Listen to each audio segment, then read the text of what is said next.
નમસ્કાર દોસ્તો, શાંતિશ્રમ ન્યૂઝમાં આપનું સ્વાગત છે। બનાસકાંઠા જિલ્લામાંથી એક હચમચાવી નાખે એવી ઘટના સામે આવી છે, જે વિશ્વાસમાં સંબંધને જ ક્રૂરતાથી ચકનાચૂર કરી એક નિર્દોષ મહિલાની નિર્દય હત્યા કરવામાં આવી છે।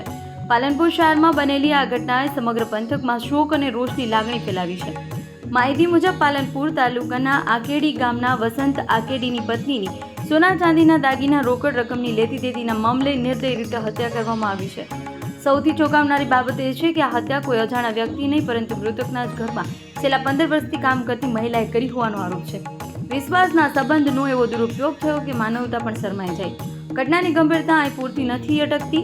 આરોપીએ હત્યા કર્યા બાદ મૃતદેહને પેટ્રોલ છાંટી સળગાવવાનો પ્રયાસ કર્યો હોવાની માહિતી સામે આવી છે, જે ગુનાની ક્રૂરતા અને પૂર્વ યોજિત સાજિશ તરફ સ્પષ્ટ ઇશારો કરે છે।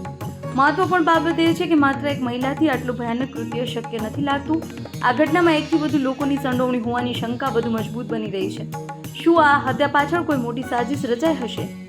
શું આ અગાઉથી જ આ ઘટનાની તૈયારી કરવામાં આવી હતી અને આ નિર્દયી કૃત્ય પાછળ કોણ કોણ સામેલ છે? આવા અનેક સવાલો હવે ઊભા થયા છે। પાલનપુર પશ્ચિમ પોલીસે આ મામલે એક મહિલા સહિત 4 આરોપીઓ સામે નામજોગ ગુનો નોંધી તપાસ હાથ ધરી છે, પરંતુ પરિવારજનોના ગંભીર આક્ષેપો વચ્ચે હવે સૌની નજર પોલીસની આગળની કાર્યવાહી પર અટકેલી છે। શું પોલીસ આ કેસમાં અન્ય સંડોવાયેલા આરોપીઓ સુધી ઝડપથી પહોંચી શકશે કે નહીં, તે હવે સમય જ બતાવશે। આ ઘટનાએ એક નિર્દોષ મહિલાની જીવન તો છીનવી લીધું છે, પણ સાથોસાથ માસૂમ બાળકોને તેમની માતાની મમતાથી વંચિત કરી દીધા છે। પરંતુ પરિવાર પણ તૂટી પડેલા આ દુઃખનો અંદાજ લગાવવો પણ મુશ્કેલ છે। હવે જોવાનું એ રહ્યું કે પોલીસ તપાસમાં કેટલી ઝડપ લાવે છે અને આ ક્રૂર હત્યાના દરેક દોષિતોને ક્યારે કાયદાની સજા અપાવે છે।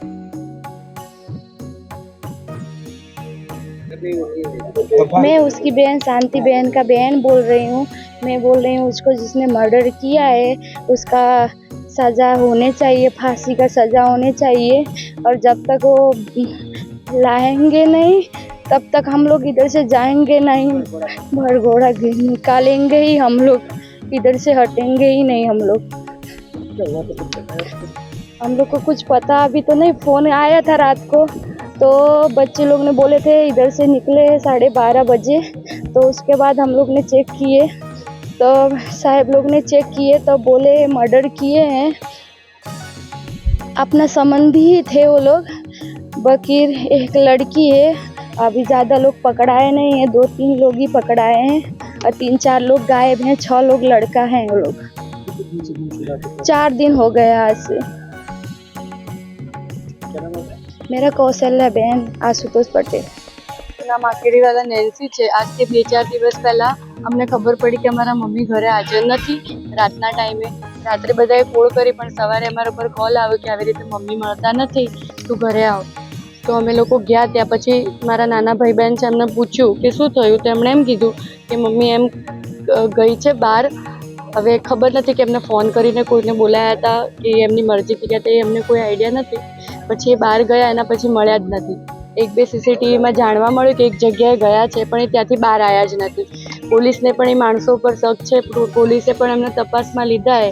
જો એ લોકોએ એમનું મર્ડર કર્યું હોય અને એમને ક્યાંક આવી રીતે ફેંકી દીધા હોય તો મારી સરકારને નમ્ર વિનંતી છે કે એ લોકોને કડકથી કડક સજા આપે, અને જ્યાર સુધી બધા આરોપી નહીં પકડાય ત્યાર સુધી અમે લોકો અહીંયાથી નહીં હટીએ અને ડેડ બોડી પણ નહીં લઈએ। હા, હત્યા કરવામાં આવી છે। 15 વર્ષથી નોકરાણી કામ કરે છે, એક નોકરાણી નથી, એમના અમારા ઘર જેવા સંબંધ હતા। એ લોકોએ અમને તો એવું જ લાગે છે, કેમ કે એમના ત્યાં ગયા પછી બહાર જ નથી આવ્યા। એનો મતલબ એ છે કે બહાર નથી આવ્યા તો ત્યાંથી જ કંઈક થયું હશે। આરોપી જોઈએ ને વરઘોડું આરોપી અમને બધા અહીંયા જોઈએ અને એમનું વરઘોડું કાઢો, નહીંતર અમે અહીંયાથી નહીં હટીએ કોઈ પણ કન્ડિશન। ડેડ બોડી બી નહીં લઈએ, અમને આરોપી જોઈશે જ કોઈ પણ હાલતમાં। ગવર્મેન્ટને નમ્ર વિનંતી કે અમને આરોપી લઈ આપો પૂરેપૂરા।